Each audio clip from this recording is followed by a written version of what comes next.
Somewhere in Europe right now, there are 12 tons of KitKat bars that nobody can find. Not a few boxes, not a pallet, 12 tons. That's roughly 240,000 individual chocolate bars, worth hundreds of thousands of dollars, just gone.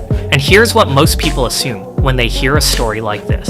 Okay, some guys broke into a warehouse, grabbed some chocolate, and now they're sitting in a garage eating candy bars. That's what this looks like on the surface. A quirky headline, a funny crime, the kind of thing you chuckle at and scroll past. But that assumption is completely wrong. Because this wasn't a smash and grab. This wasn't a couple of hungry thieves with a sweet tooth and a rented van. This was a calculated, professional operation, one that exposed a sprawling underground economy most people don't know exists. A black market for food. A criminal network that moves stolen goods across borders with more efficiency than some legitimate businesses. And the KitKat heist, it's just the tip of the iceberg. In this video, we're going to break down exactly what happened, how the thieves pulled it off, why chocolate is one of the most stolen commodities in Europe, and what this story reveals about a criminal underworld hiding in plain sight, right inside your local corner shop. You're not going to find this angle anywhere else. Let's get into it. Let's set the scene. A refrigerated freight truck rolls through Europe, crossing borders, hitting motorway rest stops, doing exactly what refrigerated freight trucks do. Nothing unusual, nothing suspicious, except somewhere along that route, the cargo disappears. 12 metric tons of KitKat chocolate bars, manufactured and destined for retail shelves across Europe, simply never arrives. Now, when a heist like this is reported, people assume there must have been a dramatic moment, a high-speed chase, a masked ambush at a truck stop, a blockade on a dark road. But the reality of cargo theft in Europe is far more boring and far more terrifying. Modern cargo theft doesn't always look like a movie. In fact, the most sophisticated operations use a technique called strategic cargo theft, and it works like this. Criminals infiltrate the logistics chain before the truck even moves. They pose as legitimate freight brokers, or they hack shipping documentation. By the time the truck leaves the warehouse, the thieves already know the route, the driver, the delivery window, and, crucially, how long it will take anyone to realize the cargo is missing. In some cases, the entire shipment is redirected to a fake delivery address. The driver thinks they're doing their job. The warehouse thinks the cargo is in transit. And by the time anyone raises an alarm, the goods are already being broken down and distributed. In other cases, particularly with high-value food shipments, thieves use trailer switching. They swap out a legitimate trailer for an identical one at a rest stop or a logistics hub, and by the time the real trailer is found, it's empty. With 12 tons of chocolate, you're not stuffing it in the boot of a car. You need warehouse space, refrigeration, and a ready distribution network. These people were prepared. This matters because it completely changes the story. This wasn't petty theft. This was a coordinated criminal enterprise with logistics, planning, and infrastructure, which raises the obvious question: why chocolate? Why go to all this trouble for KitKat bars? And this is where it gets far more surprising than you'd expect. Here's a fact that sounds completely made up until you look at the data.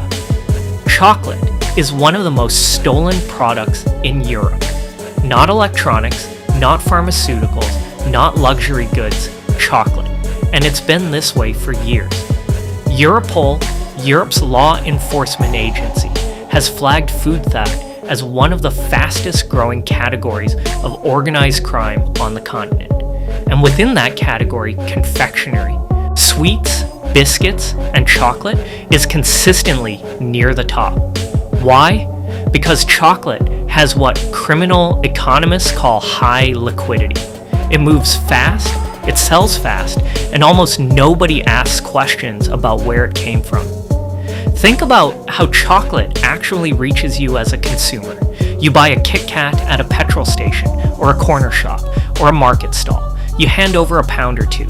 You don't ask for a certificate of authenticity. You don't check a supply chain.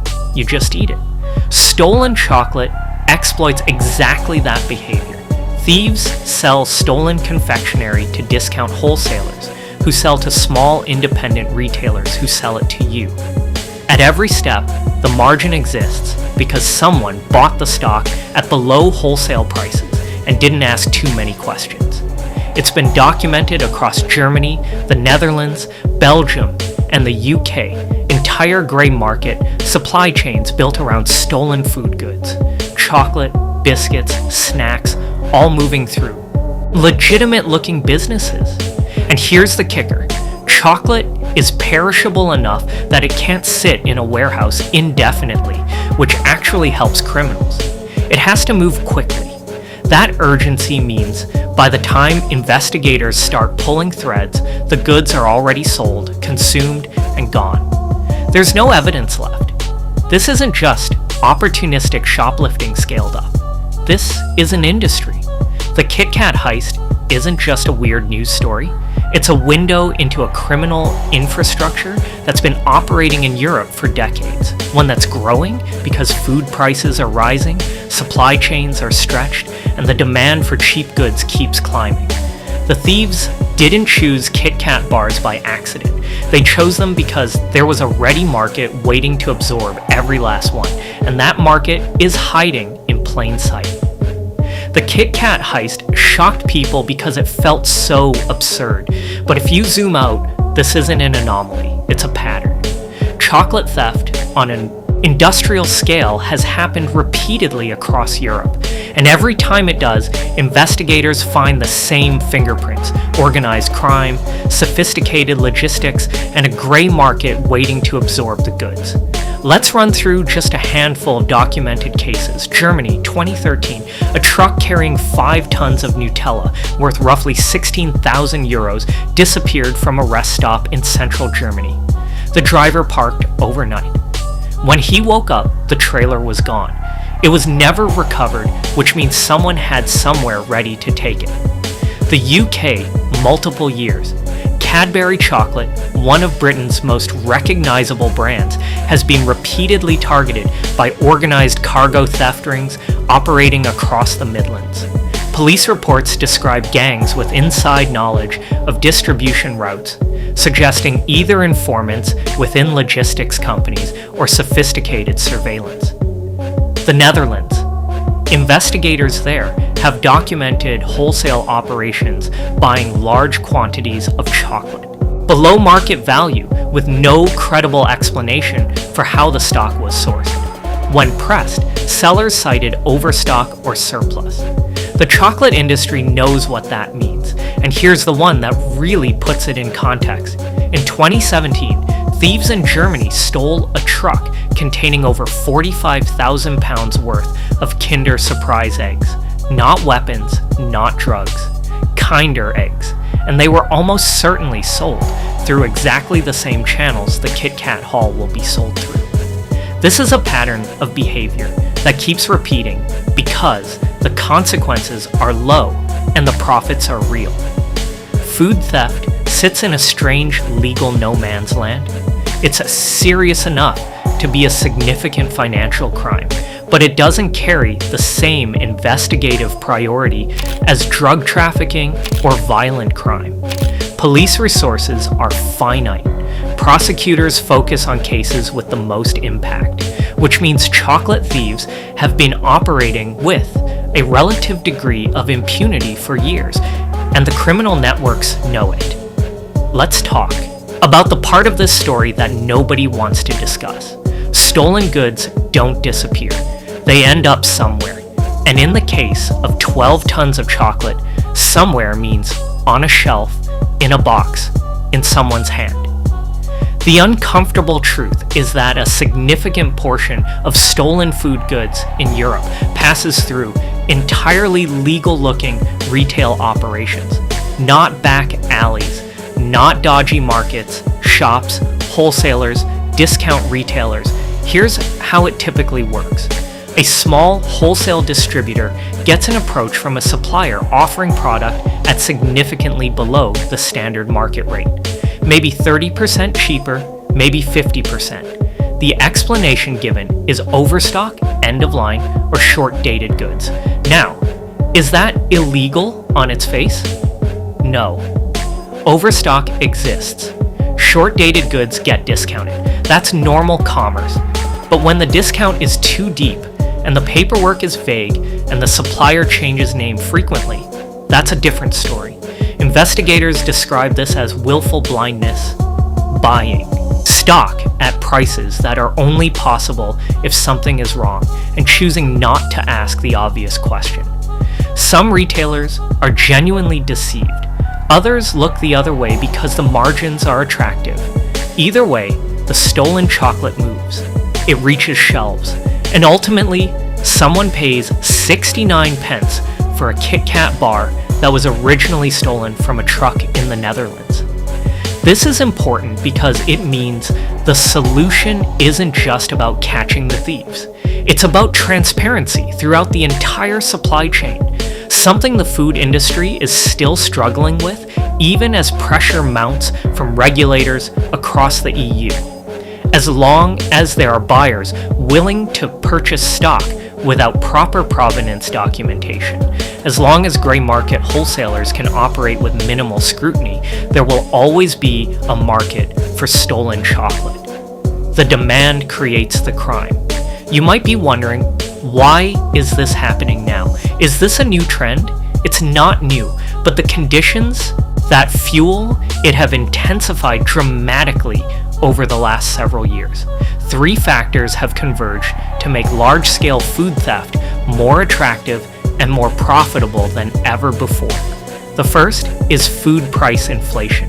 Across Europe, food prices have risen sharply. Chocolate specifically has been hit hard. Cocoa prices reach record highs in 2024, driven by poor harvests in West Africa. When legitimate chocolate gets more expensive, the appetite for cheap chocolate, no questions asked, goes up. The second is squeezed consumers and the growth of discount retail. Discount supermarkets and bargain retailers have grown enormously across Europe. Consumers are actively seeking cheaper alternatives. That creates a legitimate demand for below-market price products, which criminal supply chains are more than happy to fill. The third is supply chain complexity. Modern food logistics are extraordinarily complex. A product might cross 5 countries, change hands between 4 logistics companies, and be warehoused twice before it reaches a shelf. That complexity creates gaps, points of vulnerability where goods can disappear and where theft is hard to detect quickly. Put those 3 factors together and you have a perfect storm. Rising prices, growing discount demand, complex, vulnerable supply chains. That's not a recipe for the chocolate heist problem to go away. That's a recipe for more of them. The KitKat heist is almost certainly not the last large-scale confectionery theft we'll hear about from Europe this year. So let's bring it all together. 12 tons of KitKat bars were stolen in Europe, and on the surface, it sounds like a punchline. But underneath it, there's a fully functioning criminal industry, one that has been stealing food across Europe for decades, that uses sophisticated logistics to move goods across borders, that sells into a gray market that ends up inside legitimate retail, and that is being actively turbocharged by economic pressures that show no sign of easing. The KitKat heist isn't a weird footnote, it's a symptom. A symptom of how organized crime adapts, of how criminal networks find profit wherever consumer behavior creates an opening, of how a black market can operate at enormous scale, hiding in plain sight, because the product it trades in is ordinary chocolate, one of the most ordinary things in the world. Now I want to hear from you. Would you know if the chocolate you were buying was stolen? Do you think enough is being done to track food supply chains across Europe? Or is this just the cost of a complex global market? Drop your thoughts in the comments. I read every single one. And if you want more stories like this, the crimes hiding inside ordinary industries, the black markets operating in plain sight, subscribe and hit the bell. I cover this kind of deep dive, investigative content every week. Next video is going to go even deeper into Europe's food crime underworld. You don't want to miss it. Until then, stay curious.